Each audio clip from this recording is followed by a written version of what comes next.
تمام قسم کی حمد و ثنا، عظمت و کبریائی اللہ وحدہ کے لیے لائق و زیبا ہے۔ محترم حضرات،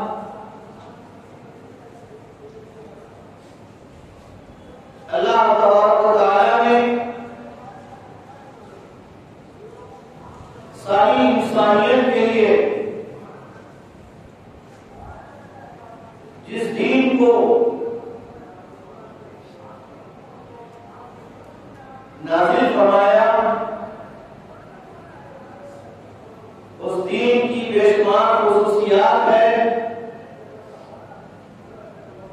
اور یہ وہی دین ہے جو حضرت آدم علیہ السلام سے لے کر آخری نبی محمد مصطفیٰ صلی اللہ علیہ وسلم تک ایک ہی دین رہا ہے، اور اس دین کا نام ہے اسلام۔ ان الدین عند اللہ الاسلام۔ البتہ ہر دور میں ہر نبی کے الگ الگ شریعتیں رہی ہیں۔ لِكُلٍّ جَعَلْنَا مِنْكُمْ شِرْعَةً وَمِنْهَاجًا۔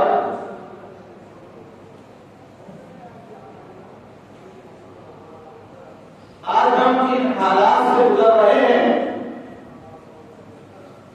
یہ حالات انتہائی ناقابل بیان ہیں۔ ایسے محسوس ہوتا ہے کہ اللہ کے رسول صلی اللہ علیہ وسلم کے پیشن گوئیوں کے مطابق تمام آثار قیامت مکمل ہونے جا رہے ہیں، اور جو چھوٹی چھوٹی نشانیاں یا علامتیں قرآن کریم میں ذکر کی گئی اور اللہ کے نبی صلی اللہ علیہ وسلم نے بیان فرما دی ہیں، وہ آج کے دور میں 100% ثابت آ رہی ہیں۔ پہلے میں قیامت کی نشانیوں کا، علامتوں کا کچھ تذکرہ کروں گا، اور اس کے بعد موجودہ حالات میں ہم مسلمانوں کو کیا کرنا ہے، حالات کب بدل سکتے ہیں، کیسے مسلمان باعروج کو پہنچ سکتے ہیں۔ یوں تو قیامت کی بے شمار نشانیاں قرآن و حدیث میں بیان کی گئی۔ موجودہ دور میں قیامت کی نشانیوں میں سے ایک نشانی جو مکمل طور پر ثابت آ چکی ہے، پوری ہو چکی ہے یا ہونے والی ہے، وہ ہے علم کا اٹھ جانا، علم کا اٹھا لیا جانا۔ اللہ کے رسول صلی اللہ علیہ وسلم نے فرمایا کہ یرفع العلم، علم اٹھا لیا جائے گا۔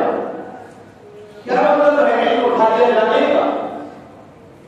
اس کی بھی وضاحت اللہ کے نبی نے فرمائی کہ جب علم اٹھ جائے گا تو جہل آ جائے گا، جہالت آ جائے گی۔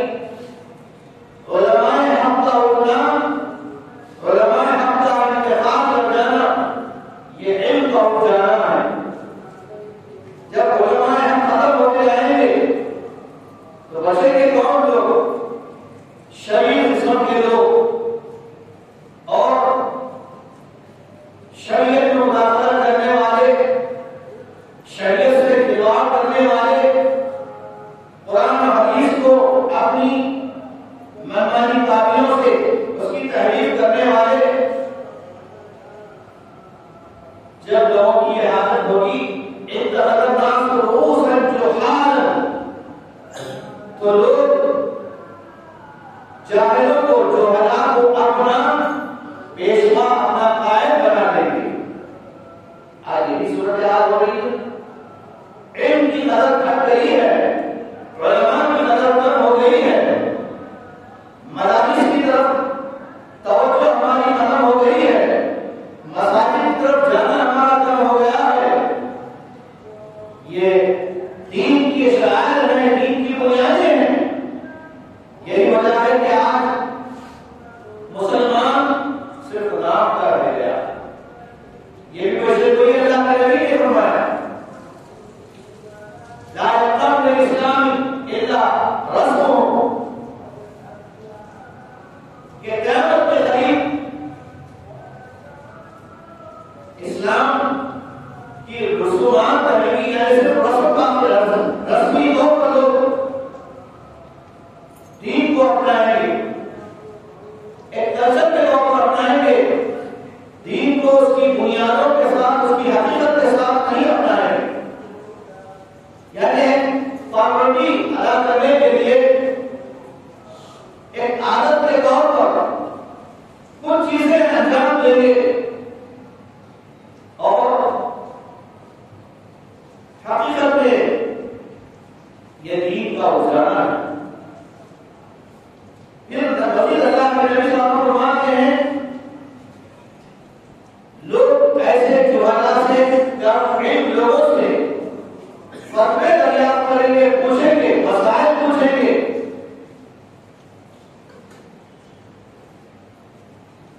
اور وہ لوگ جو فتوا دیں گے اب تو بغیر علم، بنا سند کے، بغیر دلیل کے اور بغیر کسی ثبوت کے فتوے بازی کریں گے.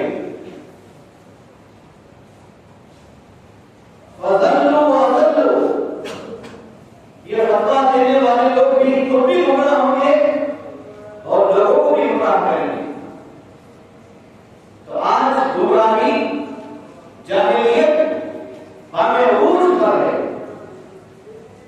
ہم اچھی طرح سمجھ سکتے ہیں کہ دین کی کیا حیثیت ہم نے بنا رکھی ہے. دین کو ہم نے کھلواڑ بنا لیا ہے، شریعت کو ہم نے مذاق بنا لیا ہے. اس کا عملی ثبوت یہ ہے کہ ہمارے پاس قرآن و حدیث کے ٹھوس دلائل آ جانے کے باوجود بھی شریعت کے ایک مسئلے میں ہم جھڑپے سے اس کو عمل کرتے ہیں. مثلا طلاق ہی کا مسئلہ لے لیجیے. کیا لوگوں کو معلوم نہیں ہے کہ بیک وقت 3 طلاق دینا جرم ہے، گناہ ہے؟ پھر بھی لوگ دیتے ہیں. کیا مسلمانوں کو پتا نہیں ہے کہ لڑکیوں کو بھی وراثت میں حصہ دینا ہے؟ لیکن صرف لڑکے قابل ہو جاتے ہیں، لڑکیوں کو وراثت میں حصہ نہیں دیا جاتا. اسی طرح قرآن کریم میں سود کے تعلق سے کلیئر طور پر بتایا گیا وَأَحَلَّ اللَّهُ الْبَيْعَ وَحَرَّمَ الرِّبَا. سود کو اللہ تعالیٰ نے حرام کیا ہے اور تجارت کو حلال کیا ہے.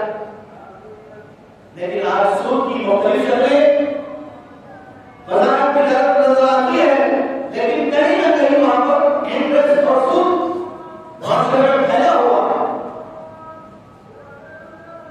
اسی طرح ہم دیکھ رہے ہیں آج معاشرے کی کیا حالت ہے. بے دینی اتنی زیادہ ہے کہ نوجوان طبقہ بھی جو ہے جھوٹے نبیوں کو آج کے بہت سارے میڈیا پر کچھ نوجوان اپنے آپ کو نبی ہونے کا، عیسیٰ مسیح ہونے کا اور مہدی ہونے کا دعویٰ کر رہے ہیں. اس میں سے ایک شکیل بن حبیب کا مطلب بھی ہے جو نوجوان طبقہ اس سے گمراہ ہو رہا ہے. اور یہ بھی قیامت کی نشانی ہے کہ جھوٹے نبی پیدا ہوں گے. نبی صلی اللہ علیہ وسلم نے فرمایا کہ میری امت میں سیکون کی امت اس طرح سنا تجارہ کذابون 30 سے کہیں زیادہ جھوٹے نبوت کے دعویدار پیدا ہوں گے. اسی طرح قیامت کی نشانی اللہ کے نبی نے یہ بھی بیان فرمائی ربما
اپنی بچیوں کی شرم و حیا کی تربیت دیں تو یہ بچیاں جب بالغ ہوگی تو شرم و حیا کی پردے بنے گی، تو معاشرے کو بدلنا آسان بھی ہے مشکل بھی ہے۔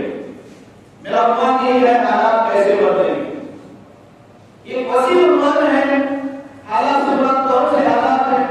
ملک کے حالات ہیں، ہمارے معاشرے کے حالات ہیں، ہمارے گھروں کے حالات ہیں، اور ہماری اپنی حالت ہے۔ ان چیزوں پر اگر ہر انسان اپنی حالت پہ غور کرے تو اس کو اندازہ ہوگا کہ کس قوم پر جا رہا ہے، کہاں جا رہا ہے، کیا ہے زندگی کا مقصد، کیا کرنا ہے، اسے کیوں پیدا کیا گیا، کیا کر رہا ہے، اس کا اس کو احساس نہیں ہے۔ اور حالات ایسے ہی بدلنے والے نہیں ہیں، یہ سمجھے کہ اللہ تعالیٰ کی طرف سے یہ تعزیہ ہے، یہ عبرت ہے، ہم کو سمجھنے کا مقام ہے۔ وقفے وقفے سے ہم پر جو مختلف قسم کے عذاب مسلط ہو رہے ہیں، کفار ہم پر غالب ہیں، فرقہ پرست ہم پر غالب ہیں، ہماری مسجدیں مسمار ہو گئی ہیں، مسجدوں کے تہخانوں سے مندریں نکل رہی ہیں، پھر بھی ہو سکے مسلمان کو مسجدوں کو آباد کرنے کا شعور نہیں ہے۔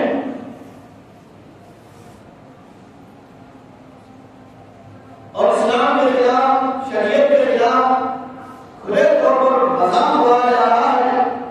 تھوڑا سا ہم بھی اپنا محاسبہ کریں، کہیں اس دنیا میں ہم لوگ ملوث تو نہیں ہیں۔ قرآن کی عملی تحریف ہم خود کر رہے ہیں۔ آپ پوچھیں گے کس طرح؟ تحریف دو طرح کی ہوتی ہے، اور یہ حسرت یہ بھی عادت یہود و نصارہ کی یحرفون الکلم عن مواضعہ، اور ہم مسلمان کیسے تحریر کر رہے ہیں؟ عملی طور پر۔ کیسے عملی طور پر؟ آپ قرآن کریم پڑھتے جائیے، سورہ فاتحہ سے سورہ ناس تک ہر آیت کا جو حکم ہے اس حکم کے خلاف ورزی ہم کر رہے ہیں یا نہیں کر رہے ہیں۔ وہ سورہ فاتحہ پڑھ لیجیے، آپ کتنے ایسے مسلمان ہیں سورہ فاتحہ کا معنی حکم تفسیر نہیں معلوم، صرف اتنا معلوم ہے جو کہ اپنے بڑوں سے انہوں نے دیکھا ہے کہ ہم کو فاتحہ پڑھنا ہے۔ کیا ہے فاتحہ؟ آج کسی کو پتا نہیں، آج عام مسلمانوں کو نہیں معلوم ہے کہ یہی معلوم ہے کہ فاتحہ دین کا ایک حصہ ہے، یہ ثواب کا کام ہے۔ تقریباً مسلمان فاتحہ کو ثواب سمجھ کے فاتحہ پڑھتے ہیں۔ یہ فاتحہ پڑھنے کا طریقہ کیا قرآن میں ہے، حدیث میں ہے؟ کیا اللہ کے نبی صلی اللہ علیہ وسلم نے ایصال ثواب کے لیے یہی طریقہ بتایا ہے؟ کیا اللہ کے نبی صلی اللہ علیہ وسلم صحابہ کرام کھانے پینے کی چیزوں کو سامنے رکھ کر سورہ فاتحہ، سورہ فلق، ناس اور درود شریف پڑھا ہے؟ کوئی ایسی روایت، کوئی ایسی حدیث نہیں ہے۔ پھر کیوں کر رہے ہیں؟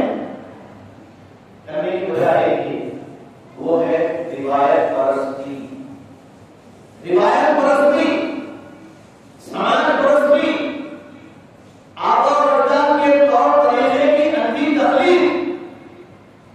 یہ بھی زمانے جاہلیت کی دلیل تھی جاہلوں کی۔ عرب کے جاہل اور مسلم جب ان سے کہا جاتا کہ تم اپنے ہاتھوں سے بنائے ہوئے بتوں کی عبادت کیوں کر رہے ہو، ان سے کیوں مانگ رہے ہو، ان کے سامنے کھانے پینے کی چیزیں کیوں رکھتے ہو، تو کیا جواب دیتے ہو؟ ہم نے ہمارے بڑوں کو ایسے ہی کرتا ہوا دیکھا ہے، ہم بھی ویسے ہی کریں گے۔ اب اس نقطے پہ غور کیجیے، خاص طور سے میں اپنی توجہ چاہتا ہوں۔ ہم جیسا کریں گے ہمارے بچے ویسے کریں گے، کیونکہ ہم نے اپنے بڑوں کو جیسا دیکھا ہے ویسے ہم کر رہے ہیں۔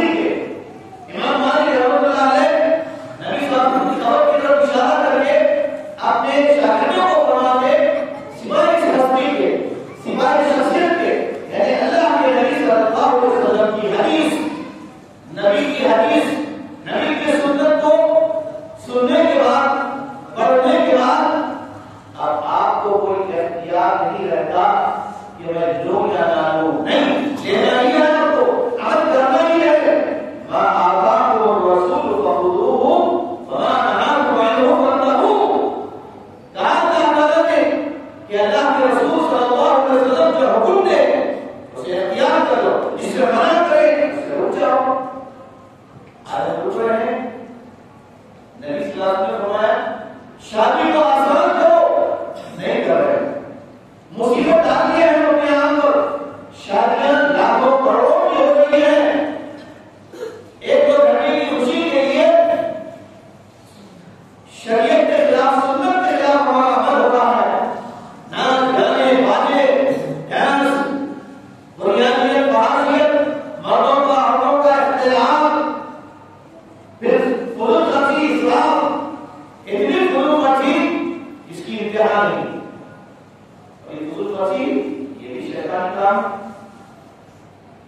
اور آج میں اللہ نے فرمایا لا تبذر تبذیرا فضول خرچی نہ کیا کرو ان المبذرین كانوا اخوان الشیاطین لٹانے والے فضول خرچی کرنے والے بیڑا اسلام کرنے والے سنو اللہ نے فرمایا کیا تم شیطان کے بھائی بننا چاہتے ہو یہ شیطان کے بھائی ہے خلاف کرنے والا دین کے معاملے میں ہم بہت پیچھے ہیں بہت پیچھے ہیں آج عیسائیوں کی عزت کی تبلیغ اتنی تیزی سے پھیل رہی ہے کہ ہندوستان کی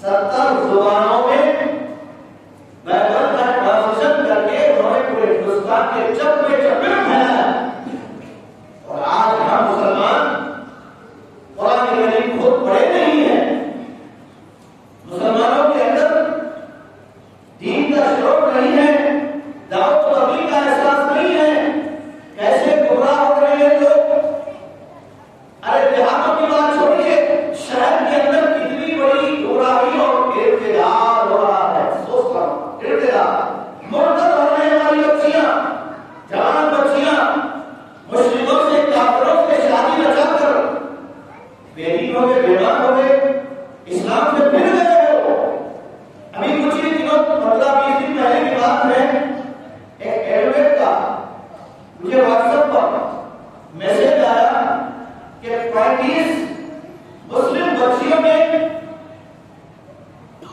اپنی شادی ہندوؤں سے اور ریکارڈ اور رجسٹر کی ہے ان کے تصاویر کے ساتھ تعلق کا مسلم بچیاں ہیں مسلمان بچیاں ہیں شہر کے بھی ہے دیہات میں بھی ہے تو کیا یہ عبرت کا مقام نہیں افسوس کا مقام نہیں ہے ہماری ملت کو اب کیا ہو گیا حالات کیسے بدلیں گے حالات تو ہم نے ہم بھی رہا ہے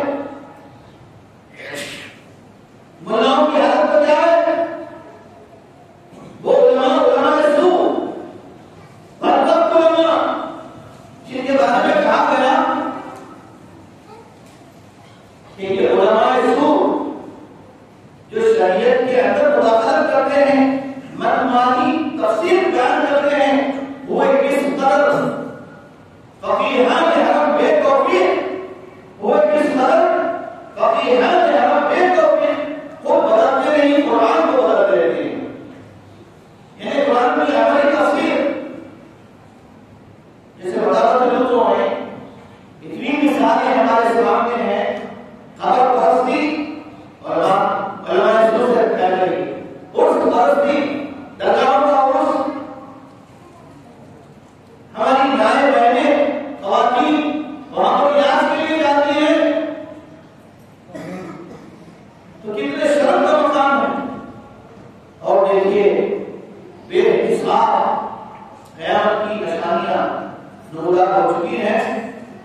اللہ کی پناہ اللہ بچائے خود کو کفر سے شرک سے.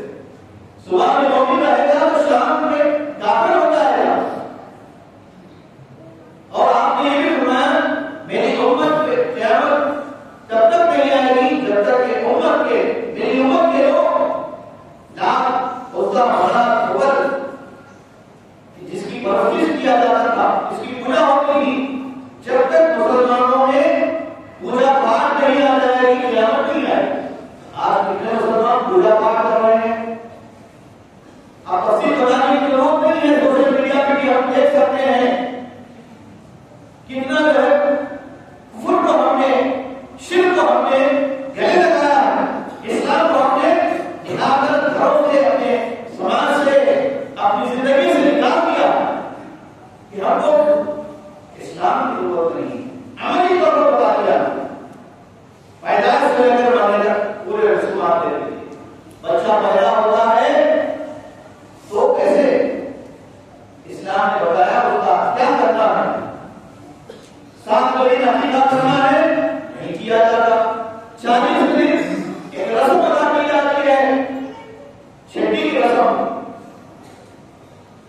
پھول بنائے جاتے ہیں بچے کو ختمہ کے پھول کے نام سے ایک رسم ہوتی ہے. پھر 1 سال ہو گیا تو بچے کا برتھ ڈے منایا جاتا ہے.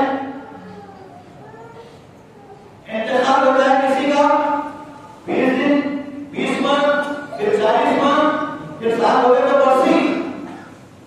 یہ کہاں سے ہے یہ؟ کیا یہ اسلام ہے اسلامی تعلیمات ہے دین ہے یہ؟ اور پوچھنے والا ہر کوئی اپنی منمانی میں چل رہا ہے. کیا بتائیں تو حق پروا لگتا ہے. اور لوگ جو ہے ایسی باتوں کو یہ سننا چاہتے ہیں جس سے ان کو سن کر مزہ ہے اور ان کی بے دینی پر کوئی حرف نہ آئے. برابر چلتا رہے معاملہ تو یہ بے دینی انتہا ہوگی. اور اسی طرح قیامت کی نشانی یہ بھی ہے چرب زبانی سے لوگ پیسہ کمائیں. جھوٹ بول کر غلط طریقے سے پیسہ کمانے کے مختلف حربے ہیں. اور سامنے اچھی چیز بتائی جاتی ہے لیکن ڈپلیکیٹ نہیں دیا جاتا. اللہ کے نبی صلی اللہ علیہ وسلم بازار میں دفعہ گئے. آپ نے دیکھا کہ ایک شخص اوپر عمدہ چیزیں رکھا تھا لیکن اس کے اندر خراب چیزیں تھی. تو آپ نے اسے اس کا معائنہ کرنے کے بعد فرمایا من غشنا فلیس منا. اس طرح دھوکہ دے کر کاروبار کرنے والے ہم میں سے نہیں ہیں. ہم مسلمانوں میں سے ایسے لوگ نہیں ہوتے. اسی طرح قیامت کے قریب لوگ شراب کے عادی ہو جائیں گے. پانی کی طرح شراب پی جائے گی. جھوٹ تو عام ہو جائے گا. جھوٹ کے بغیر نہ صبح ہوگی نہ شام ہوگی. جھوٹ کے بغیر کوئی کاروبار نہیں ہوگا. جھوٹ ہی جھوٹ ہر جگہ جھوٹ. یہ جھوٹ صغیرہ گناہ کبیرہ گناہ ہے بڑا گناہ ہے. اللہ کے رسول صلی اللہ علیہ وسلم نے فرمایا کہ آپ سے کسی نے پوچھا ائی سب آپ کو اللہ اے اللہ کے نبی آپ ہمیں بتائیے کہ بڑے گناہ کون سے ہیں. تو اللہ کے نبی نے فرمایا الاشراک باللہ اللہ کے ساتھ شرک کرنا بڑا گناہ ہے. پھر اس کے بعد اس شخص نے پوچھا ثم ایو اس کے بعد اور کون سا گناہ ہے. آپ نے فرمایا حقوق الوالدین ماں باپ کی نافرمانی کرنا بڑا گناہ ہے. پھر اس شخص نے پوچھا اور کون سا بڑا گناہ ہے. تو اللہ کے نبی صلی اللہ علیہ وسلم دیوار سے ایک لگا کر بیٹھے ہوئے تھے. یہ سوال پر اللہ کے نبی صلی اللہ علیہ وسلم کھڑے ہو گئے اور آپ نے فرمایا الا شہادت الزور اے لوگوں سنو جھوٹ بڑا گناہ ہے. جھوٹی گواہی دینا جھوٹ بولنا اور جھوٹ روان کرا ہونا. تو آج جھوٹ کو معافی سے کیا رہا ہے نہیں ہم مذاق میں بولا تھا. یعنی لوگ جو ہے جھوٹ کو جھوٹ برا نہیں سمجھ رہے عادی ہو چکے ہیں. اور اسی طرح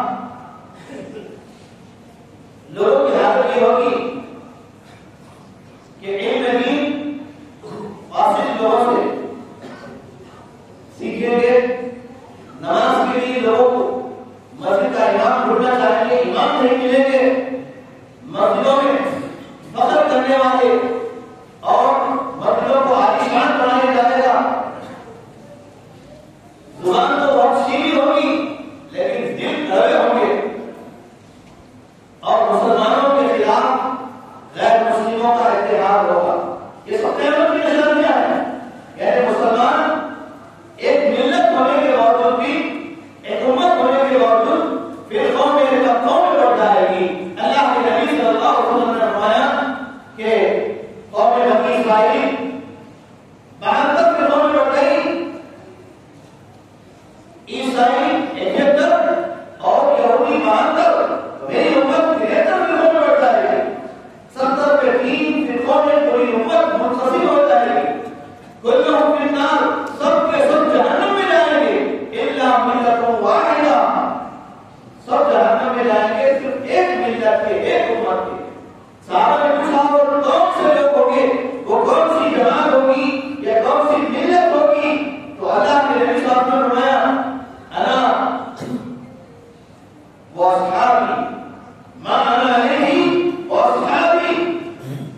جس عقیدے پر، جس منہج پر میں اور میرے صحابہ ہیں، جس عقیدے اور منہج پر میں اور میرے صحابہ عمل کر رہے ہیں، اسی عقیدے اور منہج پر عمل کرنے والے لوگ 73 فرقوں میں سے الگ ہو کر نجات پانے والا فرقہ بنے گا، الفرقۃ الناجیہ کہلائے گا.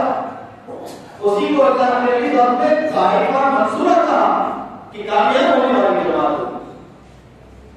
ضرورت ہے اس بات کی کہ کیا ہم کون سے فرقے میں ہمارا شمار ہو رہا ہے، کون سے فرقے میں ہے، ہمارا عقیدہ کیا ہے، منہج کیا ہے، عمل کیا ہے.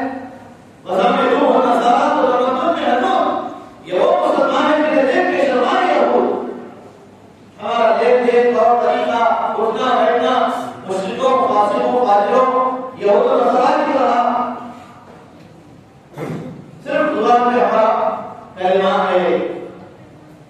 تو یاد رکھیے آج جس حالات سے ہم گزر رہے ہیں ان حالات کو تبدیل کرنا ہے. یہ حالات کیسے تبدیل ہوں گے؟ میری آخری بات، حالات بدلیں گے تو ایک ہی راستہ جس کی قرآن کریم نے وضاحت کی ہے. ان اللہ لا یغیر ما بقوم حتى یغیروا ما بانفسهم. خدا نے آج تک اس قوم کی حالت نہیں بدلی نہ وہ جسے خیال کو اپنی حالت کے بدلنے کا. اگر ہم اپنے آپ کو بدلیں گے تو حالات خود کو ہم بدلیں گے. ہم حالات کا رونا روتے رہیں گے تو حالات اپنے آپ کو بدلنا ہوگا. ہر وقت کو، ہر شخص کو، ہر جوان کو، ہر مرد اور عورت کو اپنے اندر تبدیلی لانا. کیسی تبدیلی؟ مختصر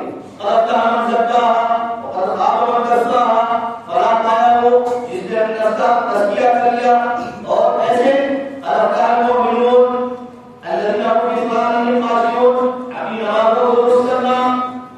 نماز بے ترتیب ہے، بغیر خشوع کے ہم پڑھ رہے ہیں، بغیر آداب کے پڑھ رہے ہیں.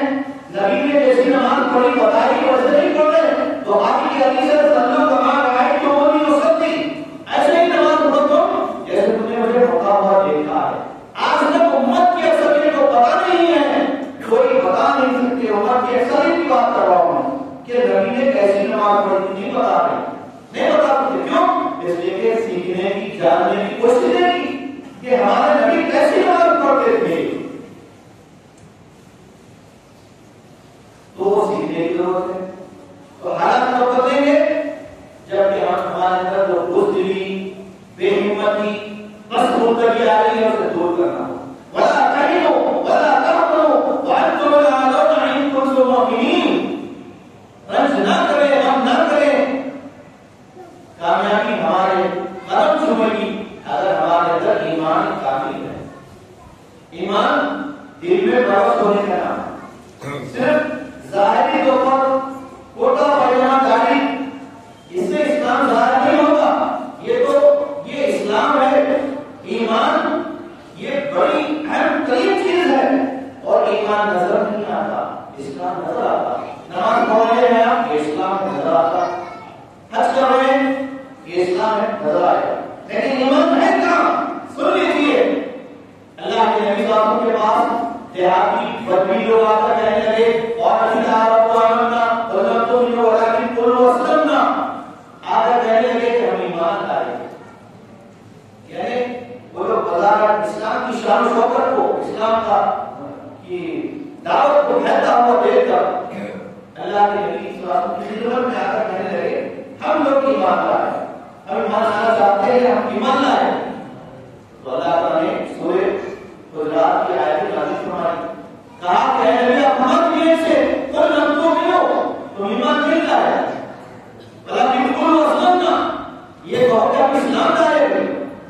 ولما يدخل الإيمان في قلوبكم، ابھی تمہارے دلوں میں ایمان ہوتا ہی نہیں. دلوں میں جو اترتا ہے وہ ایمان ہوتا ہے. اللہ تعالیٰ اسی کو دیکھنا چاہتا ہے. دل اللہ کا، دل میں اللہ کا ڈر، اللہ کا خوف اور اللہ کا توکل ہے نہیں ہے. ہمارا بھروسہ کس پہ ہے؟ مال پہ، جائیداد پہ، دولت پہ، مرشدوں پہ، قابل بیٹے مریضوں پہ. یہ ہے ہمارا ایمان. اس کو ایمان نہیں کہتے. ایک کھوکھلا ہو چکا ہے، اس لیے حالات نہیں بدل رہے. حالات نہیں بدل رہے. جبکہ پورے ہندوستان کے اندر جے شری رام کے بولنے والے گلی گلی چپا چپا نہیں، کچھ نوجوانوں کو دیکھ کر معاملچی کرتے ہوئے، زدوکو کرتے ہوئے زبردستی سے جے شری رام بولنے لگا رہے ہیں. ہم کیا کر رہے ہیں؟ کیا ہم اس کا جواب لاٹھی سے دیں، تلوار سے دیں؟ بتائیے آپ. اس کا جواب دیکھیے، وہ جاہدوا بہ جہادا کبیرا، قرآن کی دعوت کو، اللہ کے نبی صلی اللہ علیہ وسلم کی سیرت کو ان کے سامنے پیش کرنا ہو. ہماری اپنی ہماری زندگی سے، ہمارے اخلاق سے، ہمارے کردار سے، ہمارے اچھے معاملات سے، ہماری اچھی گفتگو سے ہم ان کو جو ہے اسلام کا صحیح تعارف پیش کرتے ہیں. کیونکہ اسلام آج اپنی زبان حق سے، زبان قال سے مسلمانوں سے پوچھ رہا ہے کہ نام ہے مسلمانوں، مجھ پر آنچ آ رہی ہے، مجھ پر تہمتیں لگ رہی ہے، اور ہم ہیں کہ اپنی خواہشات کے موضوع ہیں. ہم کو احساس نہیں ہے اسلام پہ ہونے والے حملوں کا جواب دینے کی. ضرورت اس بات کی ہے کہ ہم اپنی ایمان کو پھر سے تازہ کریں، زندہ کریں. ایمان بڑھتا بھی ہے، گھٹتا بھی ہے. قرآن پڑھیں، سمجھ کر پڑھیں، نبی کی سیرت کا مطالعہ کریں، گھروں میں ماحول دینی بنائیں، بے دینی کو نکال کر پھینکیں. اور سب سے خطرناک جو ہمارے ایمان کو تباہ کر رہا ہے، صرف ہم کو نہیں، ہماری آج عوام کو، ہمارے دو سال کے بچوں کو تباہ کر چکا ہے، وہ ہے ہمارا سوشل میڈیا. یہ سیل فون، یہ سیل فون نہیں ہے، یہ ہیڈ فون ہے. جہنم میں لے جانے والا فون ہے یہ. کیونکہ ہماری نسلیں تباہ ہو رہی ہے، ہماری ایمان کا خاتمہ ہو رہا ہے، دین کو سب بچ چکا ہے. بے دینی، بدیانیت، فحاشیت، منکرات ہمارے گھروں میں، ہمارے دلوں میں رچ بس چکے ہیں. ان سب کے خاتمے کے لیے ضروری ہے کہ ہم اصل لوگ اپنے حالات کا جائزہ لیں، غفلت سے باز آئیں. یقین کی کمی ہے، یقین کو مضبوط کریں. یقین محبت عمل قائم، محبت پاک ہے عالم، جہاد زندگانی میں یہ مردوں کی شمشیریں. اور مقصد سے بات دنیا میں کیوں آئے؟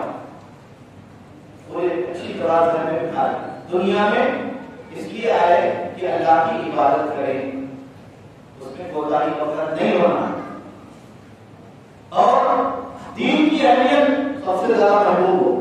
دین ہے تو ہمیں، اور آخرت کا صحیح تصور دل و زبان ہوتا ہے، اس کے لیے فکر ہو جائے. جو بھی ہم کمائیں گے، جو بھی ہم کریں گے، آخرت کے لیے ہونی چاہیے اور اس کی تیاری کرنی چاہیے. خواہشات کی غلامی سے نکلیں، کائے کی سستی کی عادت چھوڑیں. 2 بجے مسلمان کی صبح نہیں ہوتی،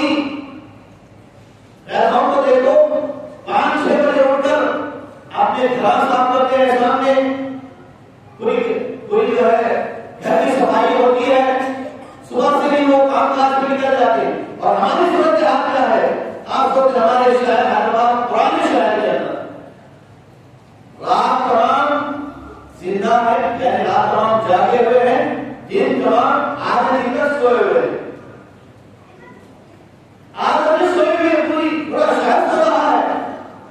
اب تو سردیوں کا عالم ہے، یہاں تو پورے سوئے ہوئے ہیں.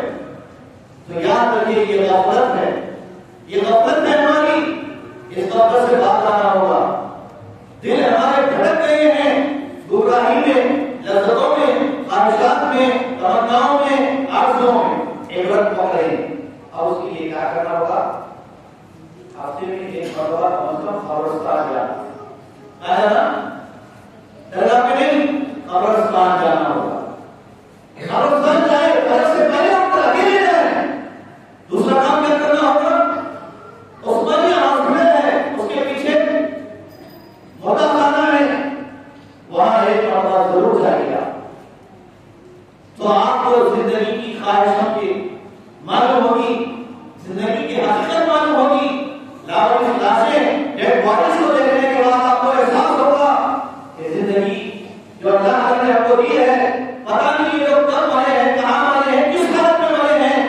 کتنے ڈیڈ باڈیز ایسے ہیں جن کا کوئی وارث نہیں ہے. کبھی لا کر دیکھیے آپ. تو اللہ نے ہم کو زندگی کی ہے غنیمت کا عبرت پکڑے، سبق لیں. قرآن سے بہت دور رہتے ہیں. قرآن کو اپنی زندگی کے لیے ایسے جان بنائیں، سمجھ کر پڑھنے والے. گھروں میں قرآن کی تلاوت ہو، قرآن کا درس ہو. دشمن ہمارا پوری تیاری میں ہے، ہماری جڑیں کاٹ چکا ہے. اور غور کیجیے پورے ملک ہندوستان سے یہ جو مقامات کے نام، شہروں کے نام بدل رہے ہیں، جہاں مسلم ناموں سے شہر آباد ہے، غازی آباد ہے، مظفر نگر ہے، اس کو کیوں بدلا جا رہا ہے؟ ان دشمنان اسلام کی فرقہ پرستوں کی کوشش یہ ہے کہ ہندوستان کی سرزمین پر مسلمان 1000 برس ہیں، 800 برس تک حکمرانی کیے. ان کا یہ تصور ہے کہ 800 برس میں انہوں نے ہم پر ظلم ڈھایا ہے، اسلام کو تباہ سے ڈھایا ہے، ہماری ماں بہنوں کی عزت ہوئی ہے. ایسے انہوں نے اپنے آپ کے سلیبس میں بھی شامل کیا ہے، نیو سلیبس. جبکہ بالکل خلاف یہاں کے جتنے مسلم حکمران تھے ایسے ظلم نہیں کیا انہوں نے. لیکن ہم جواب نہیں دے پاتے. کیوں؟ اس لیے کہ ہمارے پاس پاور نہیں ہے، میڈیا نہیں ہے، سیاسی اتحاد نہیں ہے، علماء کی قدر و قیمت نہیں ہے. اور اس سے بڑھ کر ہمارے اندر زندگی اور موت کا اور آخرت کا احساس نہیں ہے. اللہ کا ڈر ختم ہوا اور دنیا پر کی چھا گئی. ضرورت ہے کہ ہم مسلمان ہیں، اپنے حالات کو بدلنے کے لیے، اپنی آئندہ نسلوں کے ایمان کے تحفظ کے لیے، اپنی نسلوں کو بچانے کے لیے ہم ان کو بچپن سے ہی دین سکھائیں، ایمان کیا ہے اس کی حقیقت کو بتائیں. توحید، رسالت، آخرت یہ بنیاد ہے، اس کے بارے میں ہر ایک کو علم ہونا چاہیے. اللہ تبارک تعالیٰ سے دعا ہے کہ اللہ تبارک تعالیٰ ہم سب کو صحیح معنی میں دین اسلام کی تعلیمات پر عمل کرا ہونے کی توفیق عطا فرمائے. ہر قسم کی بے دینی سے، نفرت سے سارے مسلمانوں کو محفوظ و معمول رکھے. آمین و آخر دعوانا ان الحمد للہ رب العالمین. سبحان ربک رب العزة عما یصفون وسلام علی المرسلین والحمد للہ رب العالمین.